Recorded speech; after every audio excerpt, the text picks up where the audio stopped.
to Kayla Jean on her swing. I have a friend with me today. This is Daniel Tiger. If you don't know who that is, it's the modern day Mr. Rogers for my generation.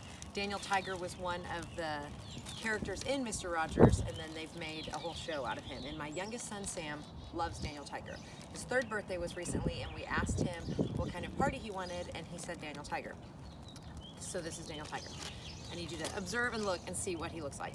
So for his birthday party then, I also went to make a cake, and we have a local store here where you can rent pans for cakes instead of like buying a cake mold. There's a rabbit so close to me right now. Daniel is not scaring him. Bold thing, he's so bold.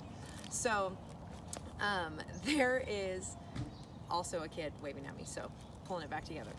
This cake place where you can rent the pans. So I went in and I just thought surely they would have a Daniel Tiger, and if not, something pretty close, because they have a lot of characters and different things there. And so I walked in and the lady said, "Can I help you find something?" I said, "Daniel Tiger?" And she said, "Well, I don't know who that is. My kids are a little bit older." And I was like, "Oh, okay." And she said, this place is packed.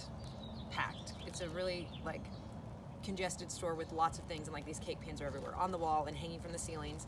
And she said, well, I have some tigers right here that maybe you could make look like it or something, you know, whatever the character is. And my older son was with me, and we were kind of looking around. I was like, well, okay. And I looked up and I could only see a lion, and I thought, well, I'll look around and see. And in my head I thought maybe I could find a teddy bear and kind of make that work. So I'm looking around, and so I look up to where she says, and it's only lions. So I wait for her to come back because she'd gone to the back, and I said, "Hey, I just see lions. Do you have tigers?" And she looked at me with this face and was like, "I mean, I kind of think they're the same thing."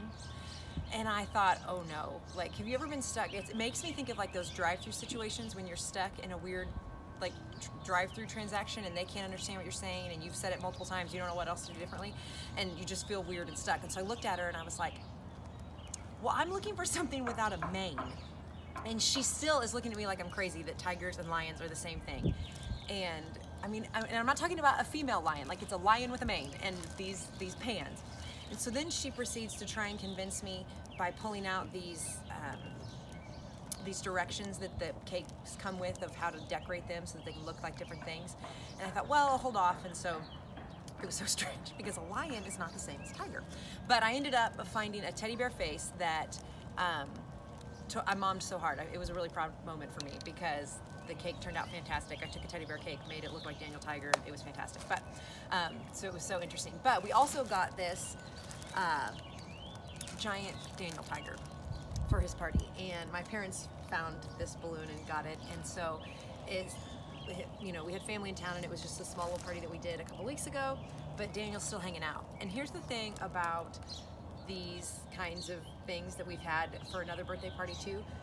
They hang around, but they're so life-size that they scare you when you walk into a room and you're like, oh, that's not a person, it's just a balloon.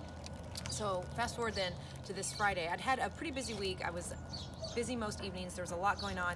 I just felt really tired, and my husband was having some guy friends over to watch basketball, and I'd had some opportunities to go do some stuff, but I was just tired, and I was going to stay home, and I was going to be confined to my room because of having people over, which normally is very different for me. It's not something I would really like. I'd rather go do something. But I found that it was like exactly what I needed. And it was strange because when, given a few years ago, I would have never really craved alone time or even thought that that was a word that would come out of my mouth. And a couple weeks ago, it was a weird Monday, and there was just a lot going on, and I felt like every second I was trying to get something done, somebody was asking something from me, and I was feeling stressed and overwhelmed and blah, blah, blah, whatever. Life is fine, but I was having a moment. And so I got in the car to go grocery shopping, and I heard myself say, oh my gosh, I just want to be alone. And I was like, who said that?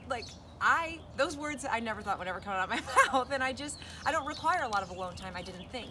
But then as I was reflecting, up until probably the last year, maybe last year and a half to 2 years of my life, I had a natural rhythm in my life that just had alone time, and I would have never named it that or thought of it as that, but there were just rhythms that I was by myself from time to time, whether it was work or just scheduled things that allowed me some just time to have thoughts that were uninterrupted. And so it just was something that I never thought I needed because I had it and was totally unaware of it. So then here we are Friday night, And I mean to tell you, I laughed harder sitting in my bedroom alone by myself than I have laughed maybe in weeks. Because I hid Daniel Tiger in the bathroom so that when the guys would come upstairs to go to the bathroom, it would scare them. Now, granted, it didn't happen as funny as I thought it would, but I laughed just at the thought of it alone multiple times, like getting so excited for somebody to come upstairs and walk into the bathroom. So one guy goes to the bathroom more than once, and I'm thinking, I don't think he's gonna say anything to anybody when he goes back downstairs. And so like I have a TV show going and everything, and every time somebody comes up, I pause it and I'm listening, I'm waiting for a reaction, nothing. And then also, to be fair, I said I was alone. I was texting people the whole time, like telling them what I was doing, how hilarious it was. Like I was laughing hard. And so at one point I hear the guy leave the bathroom and go downstairs, and he says, it's kind of weird having an inflatable bear in the bathroom watching you pee.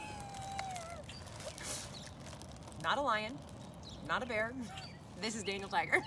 Nonetheless, it was so funny and it was hilarious and I loved it. And it was one of the most fun times I've had by myself in a really long time.